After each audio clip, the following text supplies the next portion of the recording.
Salut, il y a un avion qui passe. Salut, bienvenue dans cette vidéo où en fait j'ai cliqué sur des articles au pif sur Wikipédia et j'ai essayé de vous en parler. Bon, il y aura sûrement des erreurs. Bon, j'ai essayé de pas en faire. Mais s'il y en a, dites-le moi en commentaire. N'hésitez pas. Et bon, je vous dis bon courage pour regarder tout ça parce que c'est pas forcément très facile.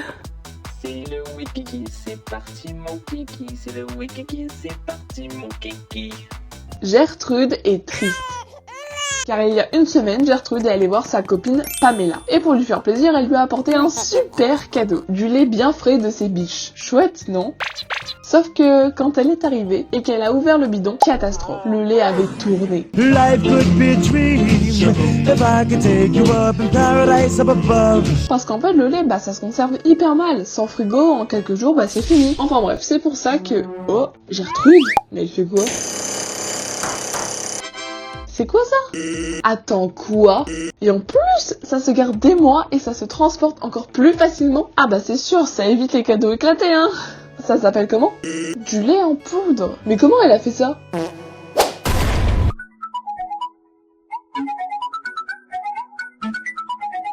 En gros, on enlève toute l'eau, mais pas n'importe comment. D'abord, on chauffe le lait pour le nettoyer et tuer les bactéries. Ensuite, on le concentre en faisant évaporer une partie de l'eau. Et là, étape clé. On le sèche complètement, le plus courant, c'est le spray. Donc on pulvérise le lait en minuscules gouttes dans l'air très chaud. L'eau s'évapore instantanément. Il ne restera plus qu'une fine poudre. Résultat, on garde les protéines, les nutriments et parfois même les matières grasses, mais sans l'eau. C'est littéralement du lait version déshydratée. C'est magique. Comment elle sait tout ça ?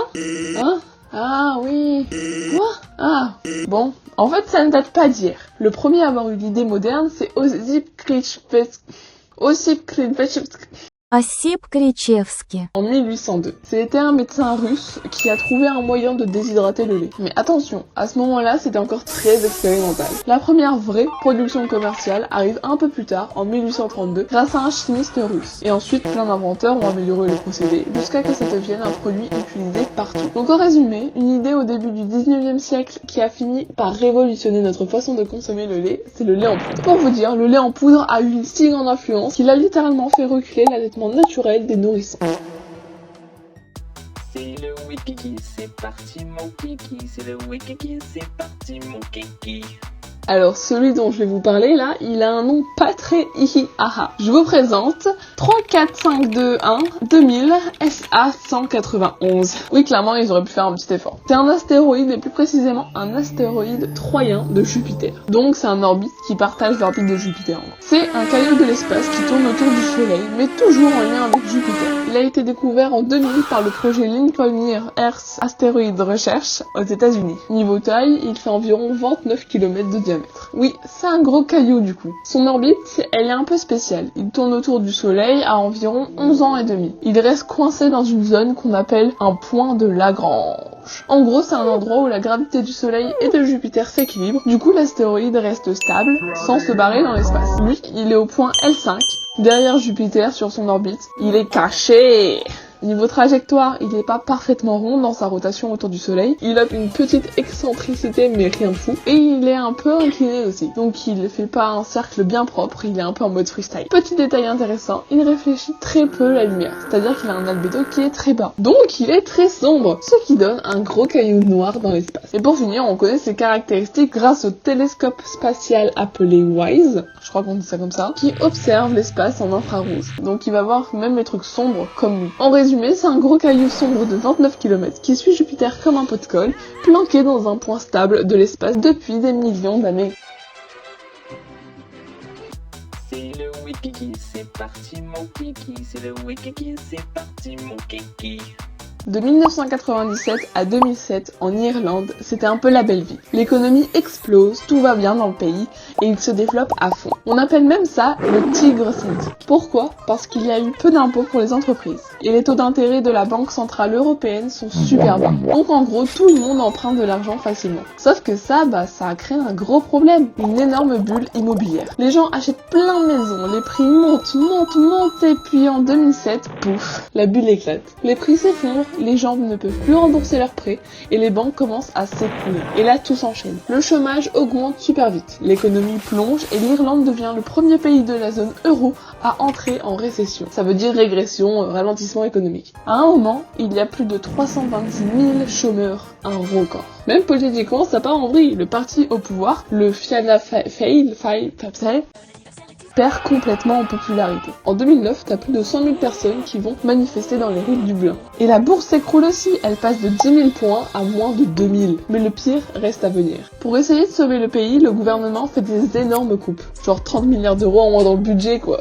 Donc les salaires baissent, les aides sont réduites et les services publics sont touchés. Résultat, la pauvreté explose. Même quand l'économie repart vers 2014, une grosse partie de la population galère encore. Genre un tiers des gens n'arrivent même pas à couvrir des besoins de base comme se chauffer ou manger correctement. Et en plus, ils coupent les logements sociaux, donc ça empire encore la situation. En gros, l'Irlande, elle est passée en un claquement de doigts d'un pays ultra riche à une crise massive juste parce qu'en fait tout reposait sur un système pas vraiment stable.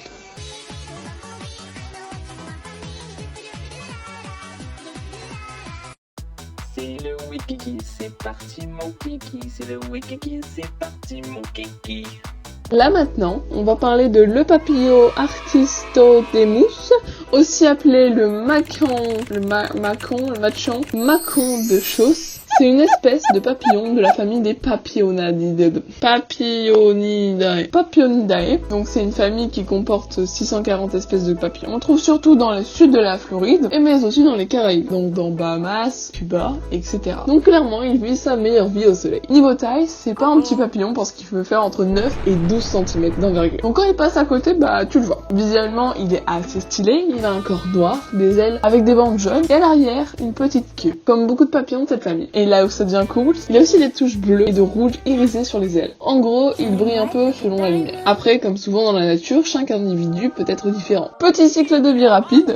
L'œuf, petit rond et jaunâtre. La chenille, elle est brune avec du blanc, avec des sortes de taches sur les côtés. On dirait un mini camouflage. La chrysalide, elle ressemble à une feuille morte, donc parfait pour éviter de se faire manger. Et une petite bosse sur le dos, détail random mais réel. En gros, c'est un papillon assez grand, plutôt stylé, qui vit au soleil et qui est bien planqué quand il est jeune. C'est le wiki, c'est parti mon kiki, c'est le wiki, c'est parti mon kiki. L'escargot des bois, aussi appelé escargot des haies. Oui, il y a deux noms parce que, bah, pourquoi pas. Mais encore, CPA Nemochalitz pour les professionnels. Et le sujet dont nous allons parler. Donc, en ce qui concerne sa classification, accroche-toi 2 petites secondes, t'inquiète, ça va aller, je l'ai fait facilement. Il fait partie de la famille des Helicidae. En gros, c'est une grande famille d'escargots. Dans une sous-famille encore plus précise. Et dans le genre, c'est pas grave. Bref, c'est un escargot, mais bien rangé dans des cases scientifiques. À la base, il vient d'Europe, où il est super commun. Mais évidemment, c'est un petit explorateur, alors il a voyagé et maintenant on le trouve aussi en Amérique du Nord. Le truc le plus intéressant chez lui, c'est sa coquille. Elle peut être jaune, brune, rouge ou même un peu blanche. Et surtout, elle peut avoir 0 ou plusieurs bandes. Du coup, ça devient relou pour les scientifiques parce qu'il ressemble beaucoup à d'autres escargots. Ils sont parfois même presque identiques. Genre, il peut être confondu avec un Cepae hortensis, mais quelle est la différence principale? La couleur du bord de la coquille est brun chez l'un, blanc chez l'autre. Sauf que parfois, bah même ça en fait ça marche pas. Donc là, les scientifiques, ils doivent carrément regarder leurs organes internes. Oui, pour différencier 2 escargots, faut en arriver là. Sinon, niveau de vie tranquille, hein, tu peux le retrouver un peu partout, dans les bois, les haies, les prairies, même dans les dunes. Bref, il est posé, il s'adapte un peu à tout. D'ailleurs, il peut même vivre jusqu'à assez haut en montagne, genre de 2000 mètres, un truc du genre, car on le retrouve un peu partout dans l'ouest de l'Europe, que ce soit dans les Alpes ou dans les Pyrénées. Et pour finir, il a été décrit en 1758 par Carl von Linné. Salut, c'est Remois. Alors vous avez aimé, j'ai mis tout mon cœur. J'espère que vous avez vraiment très aimé. Je suis un peu fatiguée là. Enfin bref, abonnez-vous, commentez, likez, subscrivez et explosion.